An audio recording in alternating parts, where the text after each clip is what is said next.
I like him. I'm not in love with him. Everybody wants a piece of that Green Bay passing attack, and I will take him. But I'm still looking for 1,000 yards from him. You're gonna get your 10 touchdowns. But I'm a little worried about Jimmy Graham entering the picture. I'm worried about Cobb coming back. I'm worried about some of these rookie wide receivers coming in there, and they have a lot of running back options. I'm just not sure. I'm just not sure I would take him over some of my guys I have right above him. And you we're just, kind of nitpicking here, but that's why I have him where he's at. I know some of your other guys have strong opinions on him, Yeah, but I want to see a little more. yeah, we really are nitpicking here because all these guys at the top, you're happy any of them as your wide receiver one, especially if you pair running back first. But I'm not worried about the rookie receivers. We've seen that Aaron Rodgers does not trust his guys, and he's still pissed about Jordy being cut. The running backs, they can't stay healthy. Jones suspended the first 2 games. Montgomery, we know is injury prone. Williams had the ankle injury the other night. He should be good to go, but for how long? Not worried about Jimmy Graham in terms of taking touchdowns. Rodgers has produced 2 double-digit touchdown guys in 2 of his last 3 healthy years. With Brett Hundley last year, Adams was the only receiver for the Packers who had any success. He finished as a wide receiver 8 in PPR on a points per game basis, averaging just under 16. Adams is the only player in the league who scored double-digit touchdowns the last 2 years. And as long as both Rodgers and Adams stayed healthy, Adams is in line for almost a guaranteed top 5 finish. Rodgers in the last 4 years has had a receiver finish as a top 4 guy twice. So unless Cobb has a reemergence from his 2014 form, which I doubt, Graham should get 8 or 9 touchdowns, maybe 10, and Adams should see 10 plus in his first 1,000-yard season this year. Yeah, I'm just going to chime in real quick before we move on. Davante Adams put up 10 touchdowns and 885 yards on 74 catches, and that's with Brett Hundley starting 11 games. So if you give me a full 16 with Aaron Rodgers, now that Davante Adams is the number 1, I expect them to take off and really make that next jump, and that's why I got him in my top 5. So let's go to Julio, because Julio has a lot of differing opinions here. He comes in at an average rank of 7.5. And I'll start off because I got him the lowest, and then you guys can try and convince us as to why we should move him up higher. I have Julio at 10, not because I disagree with his talent, not because I think he's going to not have a good final score at the end of the season. I don't like Julio Jones on a game-to-game basis. I don't like the fact that he will put up a 200-yard week with 3 touchdowns, and then the next 6 weeks he gets 5 catches for 27 yards, and he looks like a wide receiver 3 or worse. That's my biggest knock on Julio. What do you guys think? You guys have him as high as 7 and 6. I 100% agree with you. He is frustrating week to week.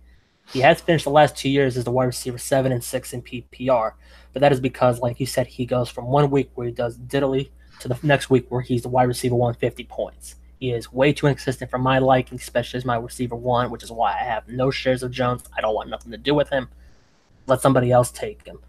Over the last 4 years, he has finished as a wide receiver 1 only 44% of the time, while finishing outside the top 24 39% of the time. That is a drastic yin and yang there. 3 touchdowns last year, second lowest of his career, yet he's only scored 8 or more twice. He should bounce back to the norm in terms of touchdowns this year, maybe 6 or 7, but all the guys he mentioned ahead of him could easily get 10 without blinking twice. So Jones, I'm not in favor of this year. I'd rather stay away and get somebody else. Yeah, usually he's going to be picked higher than I would take him. The value where if you take him as a top 5 wide receiver, you're going to have to get that production out of him all year long to make it worth your while. You can't draft someone in the top 5 for a position and then all of a sudden have them turn out weeks at like 10 or 12 at their position. And someone's going to take him before I'm willing to. And that's why, like you had said, I'm probably not going to have a lot of shares or maybe any. Because he's one of those guys where it's classic. You look at their limited for the year stats, it looks awesome. And then you look at it, you're like, oh crap, we'll take these 3 games away. And he had like you had said at the start, like a 200-yard game over like 12 catches for 187 yards and 3 touchdowns. And it's just like, oh, come on. You need to spread that out to make it more consistent with where you're going to have to draft him. Oh, he's definitely a volatile asset, but he's going to get you 1,400 yards every single year. He's going to get you over 130 targets every single year. And he's still the best athlete at the position, in my opinion. So Yeah. I'll take it as my 6th guy. Yeah, and like I said, I'm not knocking his athleticism at all. I think he is one of the top athletes in the position. But if you're telling me that I have to put up with weeks of him going 3 for 30, no touchdowns, 4 for 66, no touchdowns, 6 for 57, no touchdowns, 2 for 24, no touchdowns. Oh, all of a sudden he plays Tampa Bay, goes 12 of 15 for 253 and 2 touchdowns, and only one other game he scores a touchdown. Now, yes, last season was a fluky season where he scored the fewest touchdowns of his career, but Sarkisian is still their offensive coordinator. He's still the one calling the plays there, and I just don't think, coming from that college perspective, that he's going to be able to use Julio in the way that Julio should be used for me to put him, in the conversation of, top 6, top 7 wide receivers. Let's bump down to AJ Green because he's another one that we're debating about here. Mike, you got AJ Green at 11. Yeah, Green is, at this point in his career, probably more name value than actual production value. He's still a wide receiver 1. And while he has a high target share and you expect big things from him, he finished last year as wide receiver 10 in PPR, but he left a bad taste in owners' mouths. He started the year, the first 2 games horribly, and then the last couple of games horribly. In between, he was pretty solid, but the beginning and the end was really bad. Andy Dalton's still his quarterback. You really wonder, is he even the long-term starter in Cincinnati, or are they considering drafting a rookie next year if they bottom out and end up with a top 10 pick? Joe Mixon, I expect big things from, given the fact that they, traded for Cordy Glenn, drafted an offensive guard in the first round. They seem to be focusing on getting Mixon more involved in the offense. Last year, Green also struggled to be consistent. He finished outside the top 24 7 times last year. He's also coming off a career low 52% catch rate last year compared to 66 over the previous 2 years. He's still wide receiver 1 for me, but I think he's more in the back half, that 7, 8, 9 range is a ceiling.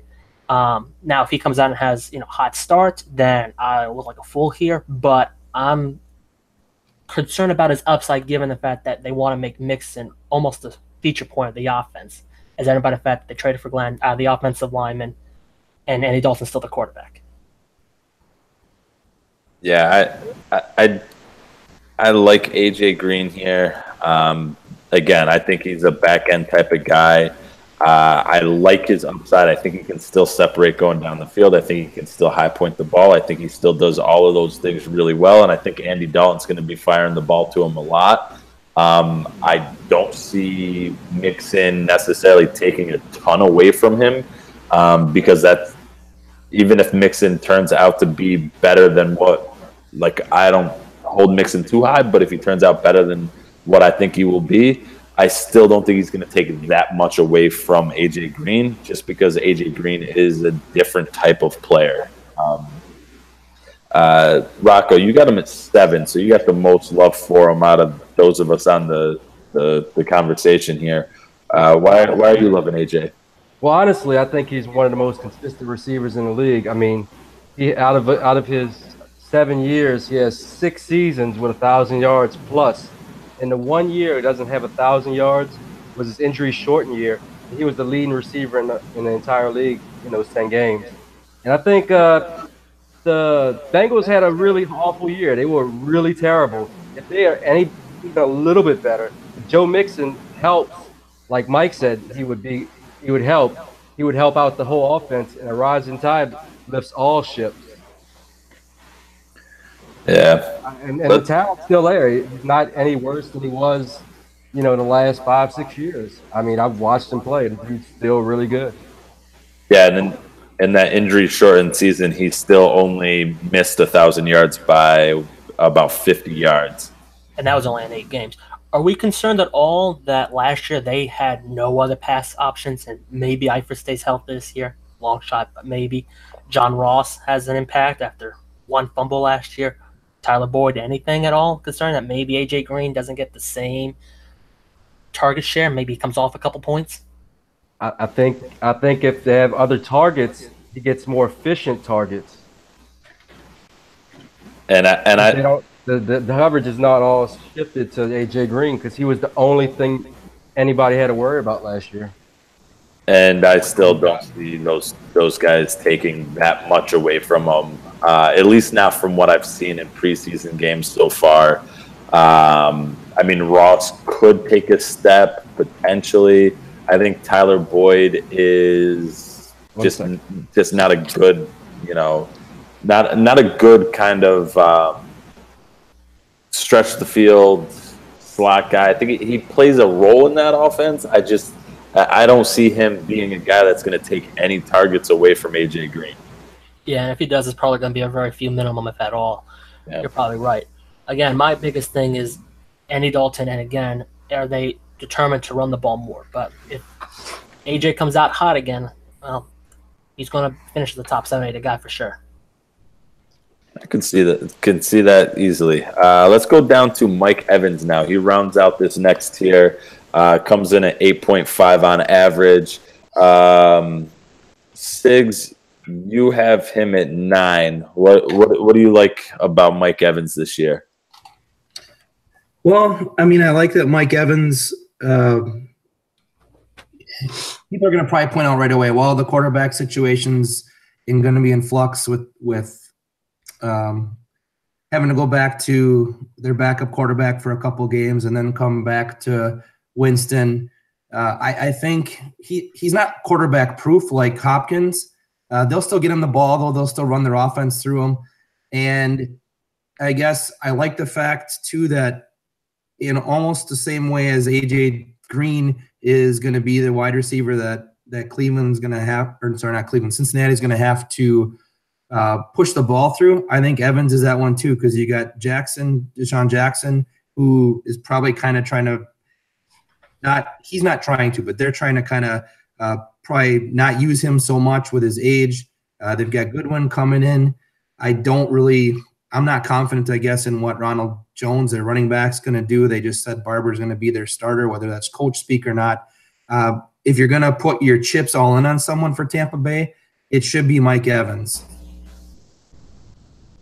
Yeah, it should be Mike Evans if you're putting your chips all on Tampa Bay. They do have better weapons than Cincinnati does around the guy. Godwin, Jackson, the 2 tight ends. Yes, Ronald Jones has looked horrible thus far in the preseason. We'll see what Barber can do at the start, at least to start the year. When Evans played with Winston and Fitzpatrick last year, he only averaged 1.8 fantasy points per game difference. It was 14 versus 12, too. So the quarterback argument shouldn't be really a big factor. What's my concern with Evans is how well does he catch the ball? He caught 53% of his targets 52 last year, 53% for his career, and he doesn't get a high number of targets. Outside the year where he finished as the wide receiver 3 in 2016, where he had 173, the rest of his career he's averaged just 135. With more weapons around them now, and Godwin taking the next step, the 2 tight ends, he's not going to see anywhere near 173 targets. And if he has another 135 target season, I'm not convinced he can finish in the top 5. So yeah, my argument against that, and it's the most scientific thing you can do.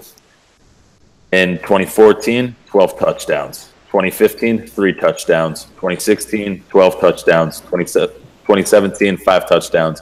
You just got to keep the pattern going. 2018, he gets 12 touchdowns, and when he does that, he's a top fantasy asset. My problem Go ahead. My problem is he catches the ball and he falls down. No yak whatsoever. Hey, as long as he's catching the ball in the end zone, it doesn't matter how much yak you get. It's true. That's very true. For a high end, too. I mean, Low 1-1 even. He's had over 1,000 yards in every season he's played. He's played 15 games in every season that he's played. He's had over 120 targets in every season that he's played. His catch percentage is not great, but for where Mike Evans is going in drafts right now, I'm loving him. He is a good value where he's currently going. His ADP is slightly below where it should be. And like you said, if he does that on-off touchdown thing again this year and has double digits, we're all going to look like fools, and he's going to be pushed up next year. I like him better non-PPR, specifically because of the touchdowns versus the catch rate thing. But like you said, if he hits the double-digit touchdown mark again this year, we're all going to get still his current ADP. Let's move into our next tier. I like closing out that tier there because those were all 4 guys that I think we can all agree their target share is going to be pretty consistent. And it's a big question about what are their touchdowns going to look like throughout 2018. Whereas the next tier we get into a bigger tier of 6 guys. Some of them should have a massive upside in terms of targets. Some of them not too sure about in terms of targets, but they were really efficient with the targets that they did have. So our next tier, we have Doug Baldwin coming in at 11.4, T.Y. Hilton at 11.8. Let's talk about those guys first. Let's go Baldwin first. And Mike, you're not liking Baldwin this year. You got him at 15. I love Baldwin. The only problem is I'm worried about that knee. He's I want to say an old vet, but he's a little bit older than some of these guys we just talked about. He is going to get peppered beyond belief with targets because who the hell else is Wilson going to throw the ball to? Lockett can't stay healthy, and the receivers behind him are a bunch of unproven guys. They have no Jimmy Graham at tight end. The running game is a mess. Penny's hurt.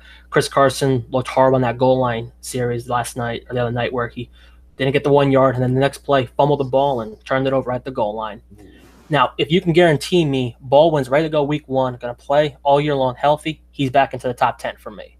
21% target share last year. They lost 216 targets from last year and did very little to replace him unless Jerron Brown, becomes a superstar somehow, some way. He's a volume guy, PPR stud, just that knee. That's what concerns me. I had him at 9 beforehand, and I'm just concerned with the targets, how good of a route runner is, it's how he gets open. Is that knee going to come back and either cause him to miss games or at the very least hamper him like Julio was a few years ago at that foot? He played, but he just could not really produce. Yeah, Sigs, jump in. You got him ranked the highest out of the group of us here, so you jump in here. Yeah, it's one of those things where he proves me wrong every year. I always have him rated lower, and then I come in and look, and he is just a target magnet for whatever reason. Russell Wilson. It's not just that he's like a safety blanket, and people talk about Jimmy Graham leaving and their tendency to not pick a running back and seem to like Pete Carroll has a calendar and he checks off 4 weeks, and when he rips off October and sees it's November, he makes a running back change. There's no rhyme or reason for seeming other than injuries why they keep flip-flopping and not committing to someone. Baldwin's one of those guys that I have him honestly at 10. Or in the top 10, I could put him at 11 or 12, I guess, and it wouldn't take much to convince me of that. But he's going to be in the tail end of that wide receiver 1 for me because he just consistently proves me wrong. And this year, he's almost got to get the ball from Wilson. And in all those scramblings that Wilson ends up doing, where he seems to know where that blue line is, that line of scrimmage is on the TV. I've seen it so many times because they play in the afternoon game or the late game or the Thursday or the Monday night, and you just see it. He scrambles. Baldwin and him like share a brain where they know, okay, I'm coming back. This is this. It's like they're drawing it up, in the sand before games or on the playground. They just have this connection, and I guess that bumped them up a little bit higher than just 11 or 12. Yeah, see, I can't see putting Baldwin outside of the top 12. The knee does scare me a little bit. That's why I bumped him down a little bit. But Baldwin, to me, is going to be a guy that's going to just maintain being a very solid fantasy asset. And, they haven't had a running game in Seattle in a long time. Yeah. So the argument about that running game being trash, it's always trash in Seattle. So what's new? So I'm still loving Baldwin. I got him a little bit lower than I really want him to be because I think his knee's going to be perfectly fine. But I am fading him a little bit because of it. But definitely keeping him in my top 12. Let's drop down to a guy that I'm super excited about, T.Y. Hilton. Siggs, why don't you go first? Because you're not loving Ty, and I want to hear why you're wrong first. Well, we talked in the quarterback pod about like I have Luck lower, and until I see him playing, I've seen him play a little bit now. He looks like he's back to himself. Granted, he's not facing them one deal all year long. But we're talking about Hilton. I would maybe bump him up a little bit here, maybe flip flop him. But I haven't changed my rankings lately. It's not that I don't like him. I do have him rated below everyone else by at least 3 or 4 or 5. I don't know. With a healthy Luck, he's definitely a top 12. He's one of those guys where if he falls and you're on the turn, picking maybe the last one or 11 or 12 in the first round, then coming right back around, you'd be silly not to take him there at any point, either at the bottom of the first or top of the second. Especially if everyone else in your league's doing some kind of strategy where they're drafting wide receivers and going to scoop up running backs later on. Yeah, I could see that. I could see that a little bit, but I mean, for me, Ty, I love him. I think he is the only receiving option that is guaranteed in Indianapolis. Yes, there's a little bit of talk about Nyheim Hines. I'm actually excited about Ebron being a potential, huge sleeper for tight ends.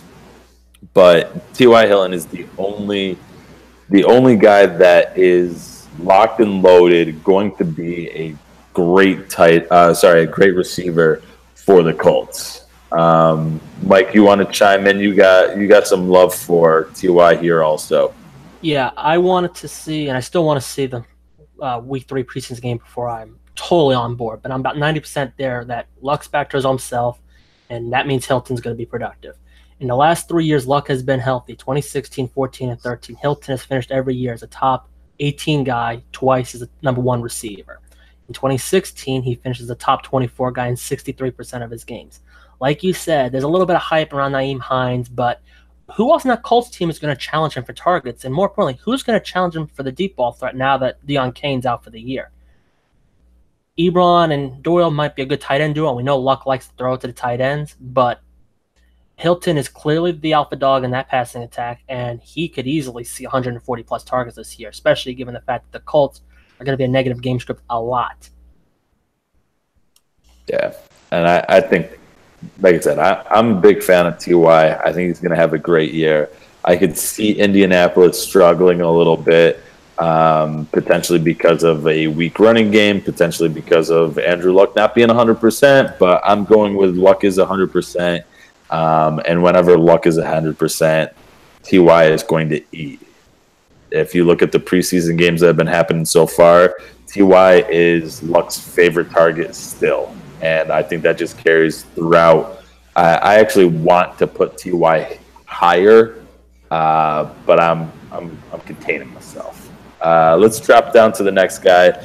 We got Larry Fitzgerald coming in at 12. Rocco, you got him at 8. Still loving the old man, huh?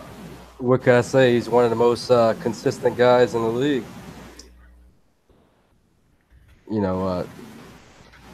Always around 100 yards. 100 catches, over 1,000 yards. He's old, but this is not dynasty. This is redraft. Yeah, in PPR, you got to love Fitzgerald because, like he said, you get 100 catches out of him every year. He's one of the top target guys every year. He finishes as a wide receiver 11 or better in 3 straight years, including 4th last year in PPR. Fitzgerald is rarely hurt. He only missed 6 games his entire 14-year career. 23% target share last year and 6 or more touchdowns in 3 straight years. DJ's back, which means now there's 2 major weapons on that offense defense have to pay attention to. And again, a team that's probably going to be a negative game script a lot. Fitzgerald is probably the safest top 12 wide receiver we have. You know what he's going to get you week in and week out and for the season. Yeah, I like Fitzgerald. We all have him in that 8 to 12 range, 8 to 11 range. So we're all thinking that he's going to finish out as one of those back end wide receiver ones. And right now you're getting him in the third, maybe fourth round in 12-team leagues. So you can't go wrong with the old man. He is a great wide receiver, too, to pair with a guy as a one who has a lot more upside but more risk. If you're going to take Julio, and say the second round, if you take a running back in the first, Julio comes back on the turn there. You grab maybe a Mixon or somebody. If you get lucky in the mid to late third, grab Fitz in the early fourth because then you have your boomer bust plan Julio and your consistent guy in Fitz. You got a good balance there. Yeah, not a bad strategy. Everybody's always scared to draft Fitz, and all he does is get you 100 catches every single year. He's always got it. It's just the last year. It's the last year. He's not going to do it this year. He does it every single year. I feel like it's the same argument with Tom Brady, but let's move on. Let's move on to the next two wide receivers. We're going to do them in tandem. We have Adam Thielen coming in at 13.7 and Stefon Diggs coming in at 14.1. I feel like this is just an argument of you think one of the guys is going to be better than the other guys. So, Sigs, you have Thielen all the way down at 20. So why don't you start us off with your Diggs love and your Thielen hate, and then we'll jump in. Okay. Well, looking at this, I got Diggs probably higher on average than Thielen. And basically, I think when they got Kirk Cousins, what they want to do is make the offense more exciting, more explosive, because now they've got a guy. They had to rely on Keenum, and I say rely on him because he wasn't their starter, and their coaching staff seemed to want to, or at least their fan base for the most part, seemed to want to pull him out of there whenever they could or have an excuse for a bad game. Yeah, we can go back. And, he just kept kind of staying in there and managing games, doing what they asked him to do. I think Diggs is going to be more explosive. He's going to be able to work down the deeper routes in the field. And you look at Thielen, or my thought on Thielen and lowering him a little bit more. I guess I'm not a Thielen fan. I'm not going to let any kind of hate or anything go and affect the rankings too much. I'm confident with Dalvin Cook being healthy and then kind of coaxing him back. He's a good receiver. At least we saw he was in college, and I'm assuming that's going to translate to the NFL as well. I think he might be able to take away some of those shorter catches. And I know Thielen doesn't catch only short catches, but I think their offense might change a little bit, and it's going to kind of almost flip-flop Thielen and Diggs' stats, where Stefon Diggs is going to get more targets, more looks, and Thielen's are going to get chipped down a little bit. And that's why I got them really looking at their stats from last year. I kind of can see them not exactly flip-flopping, but Diggs is going to come out on top more so than Thielen is, I think. Yeah, I can definitely see that being the case of Diggs coming out on top. But I'm just not completely sold on him yet. I think everyone is swayed a little too much by his kind of super performance in that playoff game against the Saints. I think Thielen is a little bit safer. What do you two think, Mike and Rocco? I think they both can finish as top 14, even top 12 guys. That offense is going to be explosive. As we saw in the first preseason game, it's going to be big, it's going to be bad, it's going to be explosive. Last year, on a points per game basis, remember Diggs missed 2 games, both guys finished as wide receiver ones. Thielen at 11 and Diggs tied for 12. In the games without Diggs, Thielen averaged actually less fantasy points per game, 13.9 versus 15.1 in PPR. So I think both guys are going to be in the same ballpark, give or take a few spots, low end 1, high end 2. And I think given the fact that there's not much receiver depth behind it, McKinnon's targets from last year have to go somewhere, and I'm not convinced they're all just going to slop over to Dalvin Cook. And that the fact that they want to be more explosive this year, they want to be more entertaining. That's why they gave Cousins the first fully guaranteed contract. Both guys should finish in the same ballpark, assuming They both play 16 games. Do you think Cousins can support two high-end wide receiver twos? Yeah, I think so. I know the theory going around is Cousins has never produced things like top 30 wide receiver in his time in Washington. But then again, look who he had to pass to. Garcon had that big target year a few years back, but that was before Cousins took over. Jackson's a deep threat purely, and last year they threw together a bunch of guys they found off, basically the waiver wire. Pryor was a bust. Dotson couldn't stay healthy. Crowder was dinged up all year. Reed, I think in a well-built offense with a good defense across him, Cousins can't support two guys, knowing that, he can take a little more risk because the defense will bail him out, as opposed to in Washington, he throws a pick, and 5 plays later, the other team has 7 points.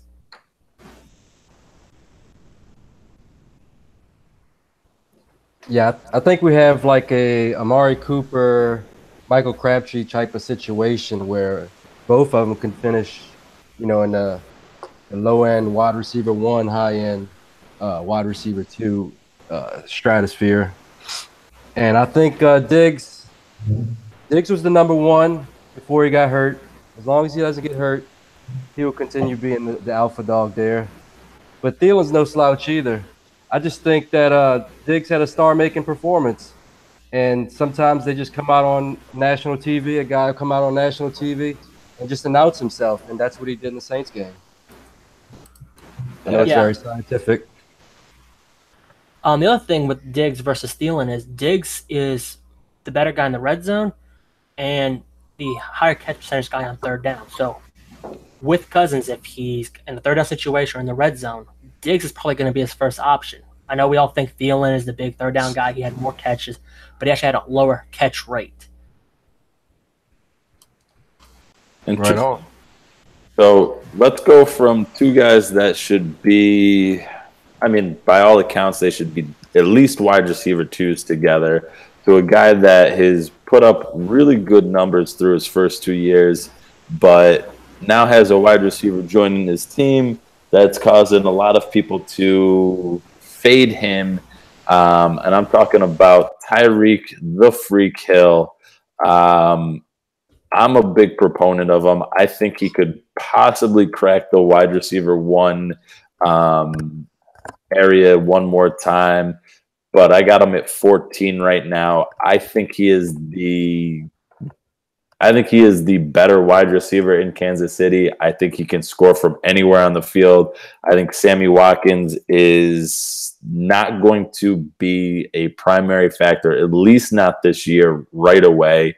I think there's something to be said about a wide receiver that shifts teams a lot, kind of like Brandon Cooks will be coming up later in the show.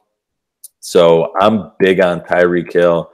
Ever since I saw him make that one-handed catch wrapping around a defender in the end zone 2 years ago, I think he's probably the best wide receiver Kansas City has had in a little while. I agree. I'm not worried about Watkins so much, especially considering we've seen what little he's done the preseason thus far. And I know I'm the second lowest on him at 16, and probably he's going to end up moving up for me if Watkins looks like a bad signing. Again, my only slight concern is new quarterback, new partner across from him. But if he continues to play like he did in the preseason game a couple nights ago, and Sammy Watkins continues to be a no-show, expensive decoy, Tyreek Hill should finish as a low-end wide receiver 1 again this year. He's explosive. He's very much like Odell. He just get the ball in his hands, and he could be gone to the house. And again, with the Chiefs possibly being in more negative game script this year because the defense took a step back and Mahomes liked to chuck it downfield, Hill can be, I don't want to say a better version of Julio, but a more consistent version of Julio where you don't get the 50 points, 6-point game swings, but you might get a 12 to 30-point swing kind of thing. Anybody else? Go ahead. I know we all got him about the same, and I don't want to say too much of the same stuff here, but this is one of those things where he can go down the field. He's going to be someone that is attacking the defense, and we saw that huge catch. I mean, I love all the negative talk about Hill because this is someone that I'm getting on a lot of my teams that I've drafted already online, and it's one of those things where it kills me when he catches those nice, beautiful Sports Center package opening clips that they throw in there, because I'm like, oh man, everyone's gonna see this, and now they're gonna figure out, okay, you know, doesn't matter what you try and do, you can't really take him away. And with a young quarterback like Mahomes, he's probably gonna see him open down the field and just know, I can't overthrow this guy, just let it loose, and Hill's gonna help you win a lot. Yeah, and last thing I'll say about Hill before we move on is Patrick Mahomes does one thing really well. It's throw the deep ball. Tyreek Hill does one thing exceptionally well, and that's running faster than everybody else on the field. And if you haven't seen that preseason highlight where Mahomes throws it 60-something yards in the air and Tyreek Hill outruns 3 defenders and gets it wide open and gets it for a touchdown, I could see that happening at least 3 to a half a dozen times in 2018.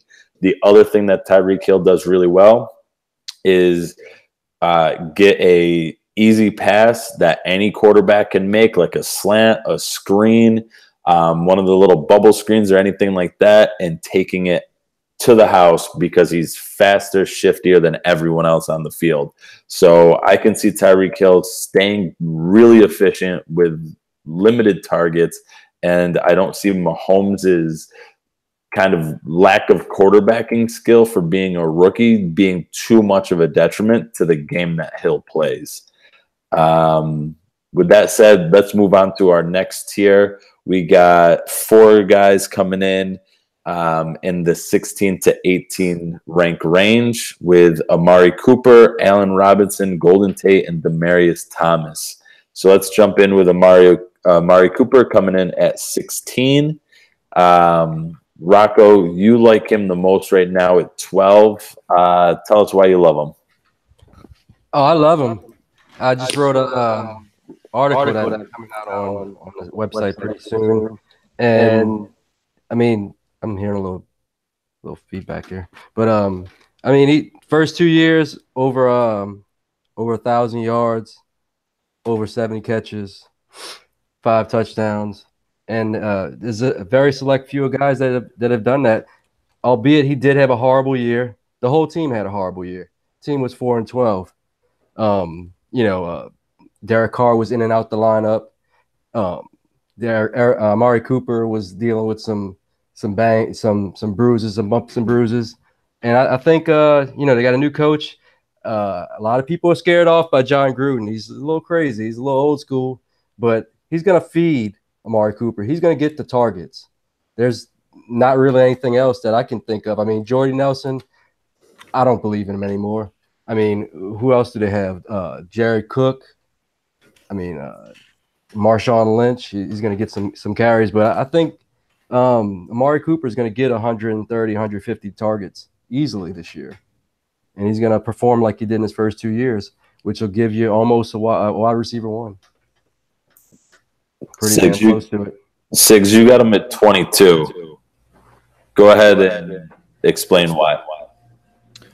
Well, it's one of those things where I know he's consistently got, half a dozen or a little bit more touchdowns. They get rid of Michael Crabtree, which a lot of people said, okay, didn't really help him coming in there. It siphoned off some stats and they maybe looked at him sometimes in certain games more so than Cooper. But you look at it, and yeah, John Gruden, people bringing up his name. They did sub in Jordy Nelson. He's older. He might fit their offense or the offense Gruden's trying to bring in. I guess the more I look down and writing notes and stuff, it's like there's a little thing that chips away at Cooper more and more and more. And when you start looking at, okay, who do I want? And there's these tiers. He's kind of sliding in that tier for me. There's some other guys around here that I would feel more confident taking and believe a little more in. And I'm not saying Gruden's going to shift his offense to running more, but he's got Marshawn Lynch. Chris Warren, the rookie, looks really good. I know it's against some of the 2s and 3s, but he looks really good.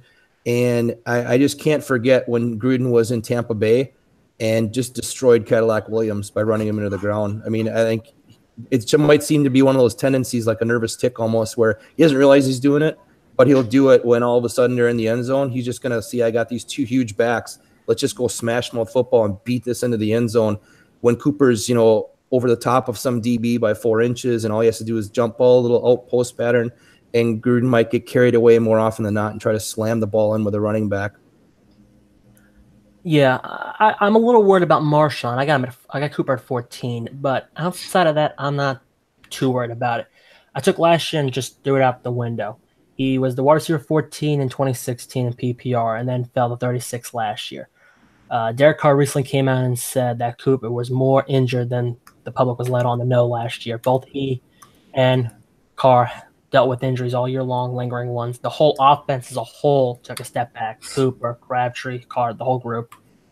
Gruden coming in, definitely a new look. We'll see how they play things out. Gruden has said they want to make Cooper the focal point of their offense. During Cooper's first 2 years, he averaged 131 targets. Last year, dropped to 96. If he gets back up to that 131 range, he has enough volume, and assuming he can hold on to the ball enough, he should finish in the low end wide receiver 1, high end wide receiver 2 kind of range. Because I'm not convinced Jordy has much left in the tank, and whatever he does have left in the tank is only going to help pull the double coverage away from Amari. Yeah, I think Amari has upside. Everybody in this tier, I think, is an upside play here. I think Amari Cooper had a really bad year in 2017. I mean, he had games for the first half of the season where he was in single-digit fantasy points, and it was just tough to watch. It was tough to have him on your team. But I think he's sliding enough where if you draft him a little bit later, you can get a guy that's going to have some upside there, that's going to, hopefully bounce back in a big way and be able to help you out. But, I mean, I'm a little nervous about Cooper for all the reasons that you guys presented there. So the next guy with some concerns and some question marks, but a lot of upside, we have Allen Robinson. Rocco, you're the highest on Robinson also. That knee injury not scaring you off any, huh? All I know is he's good at football. He had a 1,400-yard season with Blake Bortles. I mean, Blake Bortles will drive anybody's value into the toilet. At that portion of the rankings, I'm willing to take a chance on his upside on his talent. I think Trubisky is going to be an upgrade over Bortles. And I just think that he has a 1,000-yard upside. Let me push back there a little bit. I agree Robinson has a 1,000-yard upside. I believe the Anthony Miller preseason hype is overblown. People are saying he's going to take A-Rob's job, and I think that is crazy, even though I liked Miller coming into the draft. In 2016, Robinson finishes the wide receiver 24, and it was barely the wide receiver 24. The wide receiver 25 was a half a point behind him, despite the fact that Bortles finishes the QB8. Is Trubisky really going to be that much of an upgrade, considering he reportedly has looked underwhelming at camp thus far? And while I don't think Miller takes over as wide receiver 1, he is going to make plays. They did get Taylor Gabriel a 4-year, $30 million contract. Trey Burton looked phenomenal. They got the 2 running backs. Robinson's probably a safe wide receiver 2, but for me, he's in that back half of the wide receiver 2 range. Yeah, I'm right there with you in the back half of the wide receiver 2 range. I like drafting Allen Robinson kind of in that area because I feel as a wide receiver 1, I'd much rather go with a guy that is going to be the focal point of that passing attack as the wide receiver 1 than a guy that is the wide receiver 2. And maybe there's a tight end or a running back or something like that that's going to eat into targets and stuff like that. But as the wide receiver 1, you're almost guaranteed a decent amount of targets, and targets is what every receiver needs in order to put up points. especially considering the division they're in with Green Bay, Minnesota, and Detroit. That's 3 offenses that can drop 30 on you and like that. And Chicago's defense, while improved in some areas, Fuller looked good last year. I like Leonard Floyd and whatnot. Roquan just got to camp finally. They're going to be a negative game script, which means much like Robinson was in 2015, where he finishes the wide receiver 4 or 5, I believe, there's going to be a lot of garbage time points going to him. Absolutely. I do worry about the wind as you get later in the season. That's one of my biggest concerns with his outlook in Chicago. It's possible that the weather can influence him there. That's it's an interesting take, but hopefully in the beginning of the season he does enough for you. So let's go to somebody that plays in a dome then. Golden Tate comes in next at 17.8, the 18th wide receiver off the board.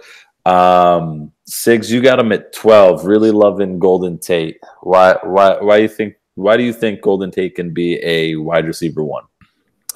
Well, it's something that doesn't really show up a lot on stat sheets, but he's always kind of flirting with wide receiver 1, like low half, and he's probably as good a bet to get you over 1,000 yards and 90 catches, which in PPRs I know are more attractive.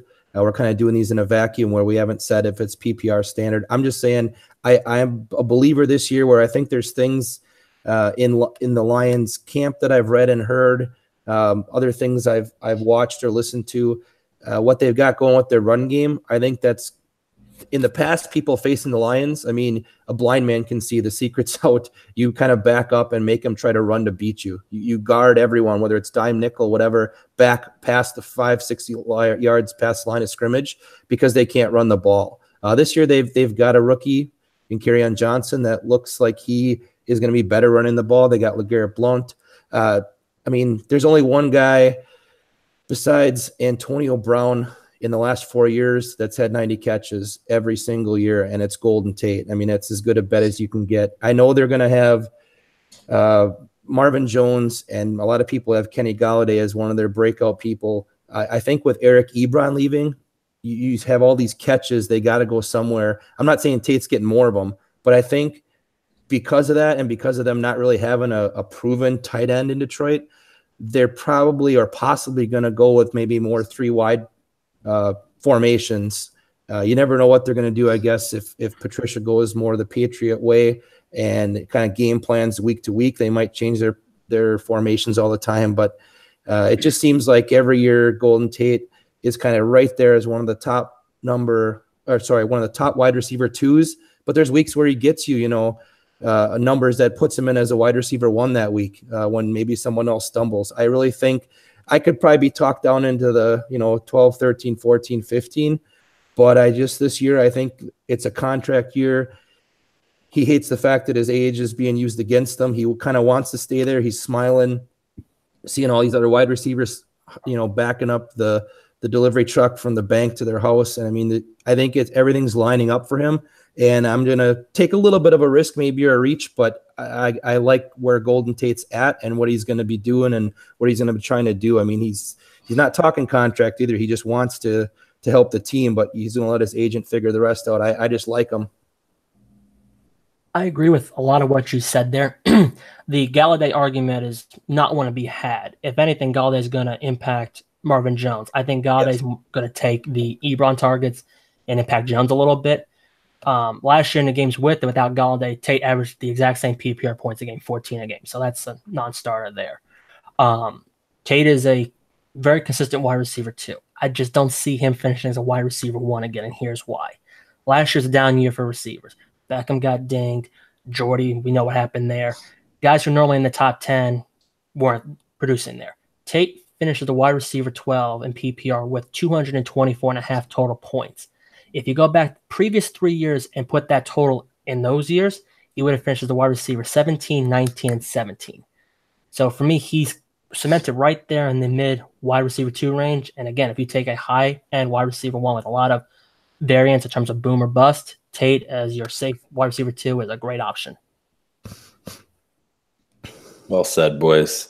Let's drop down to Demaryius Thomas at 18. 18.7 on the consensus rank and the 19th wide receiver we have in our rankings.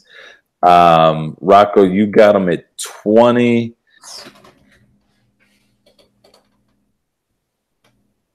Absolutely. I like Demaryius Thomas. I think he had a little bit of a down year, but he's been pretty consistent over the course of his career. And I think just a small quarterback upgrade. I'm not a big believer in Keenum, but he's an upgrade over what the trash that they had last year. And I think he's going to give you a low end wide receiver 2 year. Let's try to get this. There's Tom. Yeah, Demaryius Thomas. I'm actually thinking he's going to have a really big bounce back year here. I think Case Keenum is going to be playing with a chip on his shoulder. I think the Broncos' offense is greatly improved now that they have a quarterback that can actually do something. I think that the running backs that they brought in will be able to take a little bit of pressure off of the passing game and open things up some. And with Demaryius Thomas and Emmanuel Sanders out there, I think both of them can go back to being wide receiver 2 options, with Demaryius Thomas flirting maybe with that high-end wide receiver 2, possibly wide receiver 1 type of numbers. I'm looking forward to Denver actually taking a step, because I feel anybody that had to watch Brock Osweiler play as much as Denver fans did, they deserve something good. And Trevor Siemian was not any better either. One quick point on Thomas. He fell 7 catches and 51 yards short of a 6th straight year last year, with at least 140 targets, 90 catches, and 1,000 yards. And despite the atrocious quarterback play in Denver, he finishes the wide receiver 16 in PPR for the 6th straight year. So he's been wide receiver 16 or better 6 straight years in PPR. Now that he has Keenum, you're right. He has low-end wide receiver upside and mid-wide receiver 2 floor. He is one of my favorite guys to target in PPR. Especially because you get him at a value, too, where he's going. Yeah, he's going like in the 5th round right now, I think. Late 4th, early 5th, somewhere in that ballpark. I don't know. We'll have to get somebody to jump onto ADP. I'll take that all day. Check that out. Up next, we jump into our next tier, and this is the last tier that we'll be talking about. We have 5 guys finishing out for us. At the top of the next tier, we have Alshon Jeffrey coming in at 20.25, the 20th wide receiver off the board. His knee scares me a little bit, but not nearly as much as it scares Mike. So, Mike, why don't you lead off about Jeffrey? Like you said, it's the injury concern. There's talk that he could start the year on PUP. He has not taken part in any part of training camp, preseason, or whatnot. If he's ready to go week 1, I'll move him up closer to where the consensus is. But it's really the injury. It's much like with Baldwin, but a much bigger deal. Jeffrey is injury prone, and he has not done anything yet. And we know he had surgery on the shoulder, and it concerns me. The other thing is he only finishes a top 24 wide receiver in 38% of his games last year. You combine his injury concern with the fact that Wentz is still questionable to start the year. He may also end up on PUP, though less likely. Nick Foles got dinged in the preseason game. Is there a chance we go into week 1, and even if Jeffrey can play, Nate Sudfeld's throwing to him for the first game or 2? That's pretty frightening. And also, Jeffrey is failed to go over the 100-yard receiving mark in 30 straight games, regular season and postseason. So unless he hits, 9 touchdowns again, which he's only done twice in his career, I'm scared away from him. I'd rather pick somebody else in his range. Yeah, I can definitely see that. My thought is that he is the number 1 wide receiver in Philadelphia if he's healthy. I think the PUP scare, if it comes out that he's on PUP, I drop him down, definitely to about your range. He's gonna fall like a plane out of the sky. Like it's gonna be bad.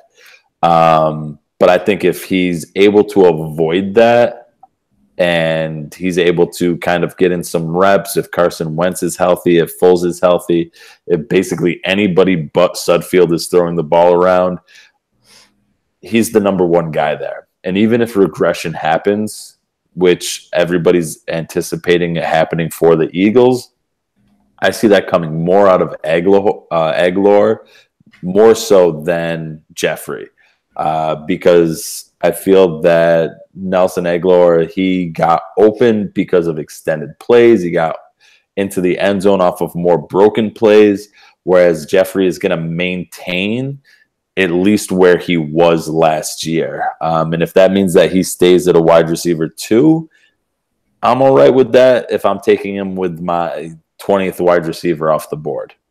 Yeah, I had him at 21 prior to the PUP reports. And if he starts week 1, is ready to go, yes, there'll be some touchdown regression, but it'll probably be to 6 or 7, which is not that concerning. I agree. Aguilar is the likely target to have the biggest regression for Philadelphia. The only thing I would say about Jeffrey being the number 1 receiver is this like New England, where he may be the number 1 receiver, but Zach Ertz really is the number 1 pass catcher. Yep. And now that Jeffrey is paid, is he going to slip back to some of his old Chicago habits of half-ass running his routes, not fighting for the ball as much? Now he's not on a contract year. Possibly. Yeah, definitely a possibility.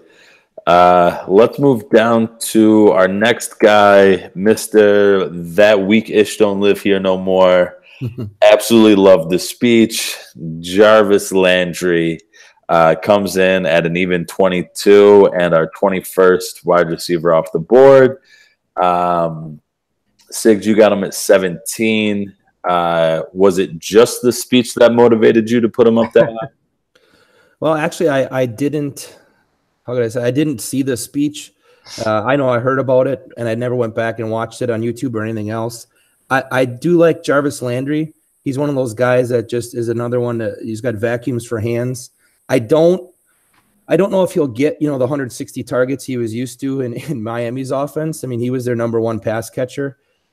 I might even, I'm not saying I want to drop him lower, but I got him the highest out of everyone here. I guess part of me doesn't hold out hope. I do personally. I just, for some reason, don't think Josh Gordon is reliable. So I almost put him at Landry, meaning I put Landry at their number 1 wide receiver, just because I think he'll be there all year long. And I mean, I'm not drafting, even with like one of the last couple picks, Josh Gordon. So, I mean, I do kind of put Landry a little bit higher because of that. And I guess you fault me for it or not. I look at him as their number 1 wide receiver, and they should be looking at him. And the fact he runs a lot of shorter, quick routes, and he can take routes down and build yardage into them, get a lot of yak. I think whether they have, starting with Tyrod Taylor there, whether they go with the rookie at some point, he's going to be their best friend if their offensive line breaks down in Cleveland, which I think it eventually will. I agree about the Josh Gordon thing. I am not touching him at all. Prior to him not showing up for camp, and now that he's going to show up, I'm still not touching him. I don't want to have anything to do with a player who has missed as much time as he has over the last several years. My 2 concerns with Landry is as follows. 1, the touchdown. Last year, he had 9 compared to 13 in his first 3 years combined. He's going to come back to the norm. 2, he had a 25% target share during his time in Miami. With Josh Gordon, assuming he's around, and Njoku, Duke Johnson, and the other pass catchers they got, and Callaway's looking good. Is he going to see 25? Probably not. It's probably going to drop into the 22, 23 range and, take a little bit of target here, a little bit of there. The touchdowns come back. He's a solid, safe floor mid-wide receiver 2 for me. See, you missed the most concerning thing for me, which is that he plays for the Browns. I got faith in these Browns. My problem is like I wanna believe in all of the talent that they have on this offense, but the problem is I've seen it too many times where teams go out, they get a lot of talented guys, and everybody has such high hopes for him, and it just falls on its face.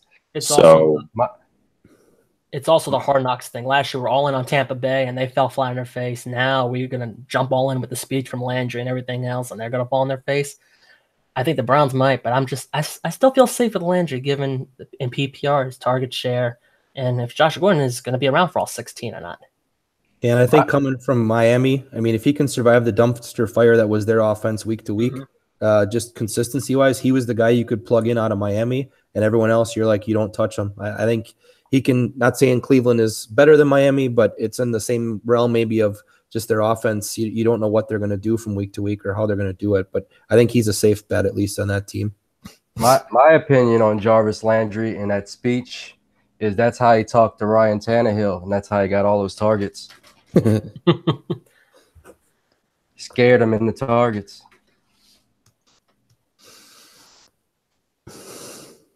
Yeah, I think Landry is just in a – I think he's in a good spot because I think he's going to eat up a ton of targets there. But I'm a little concerned about just the Browns. I can't get past it. They can't be that bad forever, can they? They can't get any worse. That's true. I mean, baby steps. Real quick, do they win more games or Miami wins more games? Browns. They both look terrible. That's a good bet. I take the Browns, but by 1 win, 6-5. I say it won't be by much. Oh, I think 6-5 is over wins for both of them. Yeah, I don't know. The Browns at least have a semblance of what they're trying to do. I don't even know what the hell that Miami's doing over there. That might be one of those bets where I bet one person the over and the other person the under, and I pay off either way. I win. We all win. Yeah, see, I'm gonna go with Miami. We'll write this down. We'll figure something out to embarrass each other for whoever loses it. But I'm going Miami. Miami gets more than Cleveland, and I think combined the teams might get about 5 wins. Yeah, the safest bet might be that they're both battling for a top 3 draft pick. All right, let's move down to a team that usually does pretty well historically. Down to Pittsburgh and Juju Smith-Schuster coming in. He's 22.57, the 22nd wide receiver off the board. I'm fading Juju Smith-Schuster for the primary reason that I think there's a lot of mouths to feed in Pittsburgh. I think there's a lot of concern around Roethlisberger. I think there's a concern around Bell. I think the only person there's not a ton of concern around for me is Antonio Brown, because I think he's going to produce no matter what happens. But Juju, I think I want him to be good. I think he is going to be good. I think he is a very, very talented wide receiver. I think people are putting a little too much stock in him right now and driving up his value too high for me. So I'm fading him. And yeah, somebody talk me into why I should not be fading him so much. I still got him as a wide receiver 3. I just don't see him in that wide receiver 2 range consistently. Well, I'm the highest on, so I'll try my best here. But I love Juju. Well, they're coming out last year. Pittsburgh has got one of the most explosive offenses in the league. Last year, he finished as the wide receiver 18 in PPR. So, and that's with not getting much work at the beginning of the year, missing 2 games, Martavis Bryant being a thorn in his side for most of the year. If he gets a boost in targets, last year Bryant had 84 targets last year. If you project like me, Washington to get around 55, 60, Juju gets another roughly 24 to go to him, because Bell and Brown are around the same targets per game average last year as they have been over the previous 3 years. So they're not likely to suck up many, if at all, of the targets. So if Juju gets more targets, more points, obviously. If you project his stats as if he got 108 targets last year, he would have ranked as the 21st in the league in terms of targets. He caught 73% of his passes, which is 4th amongst receivers with 45 or more targets. He's sure-handed. It's an explosive offense. If AB misses any time whatsoever, Juju jumps into the top 12 for me. And Ryan Shazier is an underrated point in terms of the Steelers. If you look at their points per game given up with him on the field versus off of it, it's 5 more a game. Pittsburgh's going to have to move the ball, pick up some yards, and score some more points if they're going to succeed this year. I'm not crazy about the division they're in. I think Baltimore, Cincy, and Cleveland all are 8 wins or worse. And I think they just run away with the division and pass on everybody. Yeah, I agree with both of you. I do like Juju. I only got him at 25. I mean, it was kind of in the middle between you guys. The thing is, I think all the points that you're worried about is why you got him at 29. I agree with him. I would pick him this time next year because I don't even think he's going to get, the third or fourth at best most targets or catches, I should say, on his team. I mean, look, Le'Veon Bell is the second wide receiver in Pittsburgh, and he might be gone next year, and that might help Juju's numbers. I mean, Bell had more catches than Juju had targets last year. So, I mean, yeah. Sorry, I didn't mean to cut you off there. Yeah, Bell is clearly the de facto wide receiver 2 here. I'm just saying who is going to challenge Juju for the 3. I know Washington's looked good thus far in preseason, but that's against 2s and 3s. And last year we saw Juju was playing better than Martavis, and it took him till Brian gets suspended week 7 for Juju to get into the starting lineup and show what he can do. I'm all in. If I get Juju as wide receiver 2 after saying grab Fitz as my one, something consistent at 1, and take the upside with Juju at 2, I'm loving that strategy. See, you just mentioned my number one concern is that Juju is essentially the wide receiver 3 there. Yeah, at best.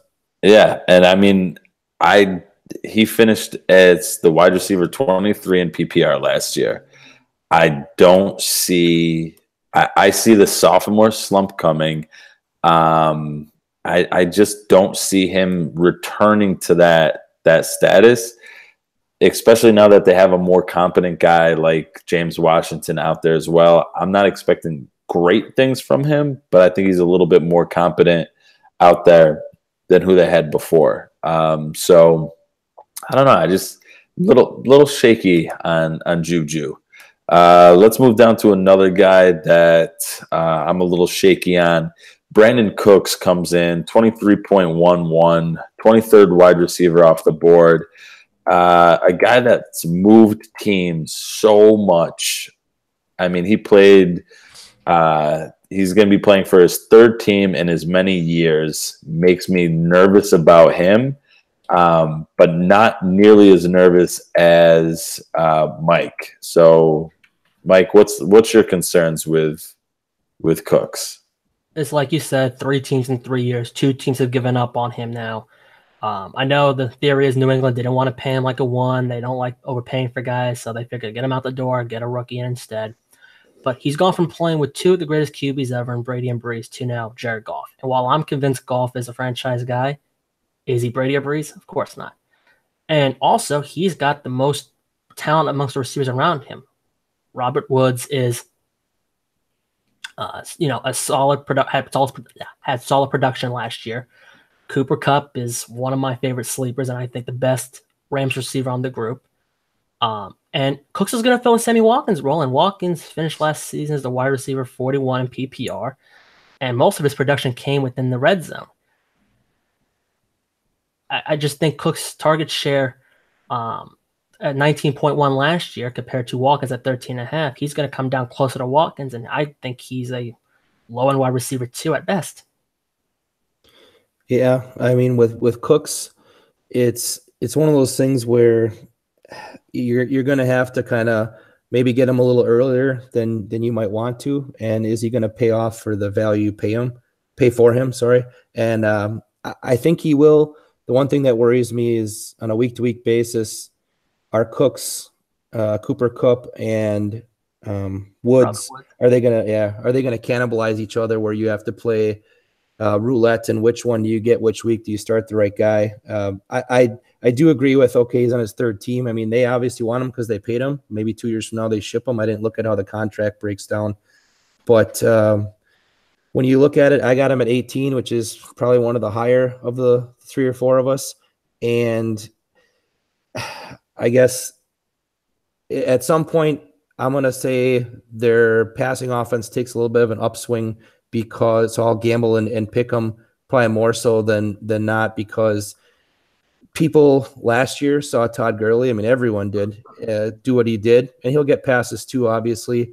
But defenses are going to come into the Rams Stadium in LA and say, okay, we have to stop Todd Gurley. Let's let Goff beat us. And I was surprised when I looked up. Goff had 28 touchdowns, and I'm not saying he's going to explode or double that or even get 25% more, but at some point, when you've got guys that can work downfield, they're going to have several plays where they either have a audible, a signal. You're going to hear, your kill, your Omaha, whatever you want to say, whatever word they use. And you're going to all of a sudden have Cook screaming down the sideline, and he's going to win you some games. You're not going to draft him as your wide receiver 1. You're probably not going to – maybe you'll get him as your 2. If I can steal him as my 3, I'd feel great. But I do worry about some of the other Rams wide receivers too. Like, are you going to start the right one the right week? Yeah, I agree. If I can get Cooks as my 3, I love that because that's where I'm putting him in the flex, and I'm willing to take the boom or bust in that position. All day. If he hits, you win. If he misses, well, you still got a chance. I did look at Cook's contract. He's pretty much locked in until 2022, so they're committed to him. But I am, again, like you, I'm worried. Is it going to be Russian roulette with the receivers there? And I think the only one you can say is the safest bet almost week to week is Kupp because of how efficient he was in the red zone. He was Goff's guy on 3rd down. And I know they paid Cooks big money. They didn't want to pay Watkins money, but we all think Cooks is better than Watkins, right? And he's going to slide in that role, and I'm just a little concerned. Is he going to be used as a deep threat decoy to open things in the middle of the field for Woods, Kupp, and Gurley? Yeah, I'm not saying, too, that those other 2 teams didn't want him. Like we said, New England probably didn't want to pay him. But I think he was a good enough receiver. He was a valuable commodity that they could get something for him. And I think that might be, too, another reason why he was moved, just because he was still valuable. Well, I will say, for somebody that's been on 3 teams in 3 years, each time he got traded. So teams around the league realize his value. In New Orleans, unfortunately, Michael Thomas emerged, and they decided to go with the run-heavy system to take a little bit of the pressure off of Breeze. And in New England's that's what they're known for. They get rid of people, before they have to pay them. They still recoup the 1st-round pick. So I don't feel too bad about him being on 3 teams, and now he's on a team that wants him, that paid him. I think he'll get some love. And if I can get him as my wide receiver 3, that's stealing. I'll take that all day. All right, so let's move to the guy that you're talking about cannibalizing targets from him and touchdowns because he's a end zone machine. Cooper Kupp comes in as our last guy of the tier and our last guy of 24 wide receivers. What do you guys think about Kupp? I had him last year in a couple leagues where I was kind of buying the hype, I guess you could say, that he could still do what he did in college.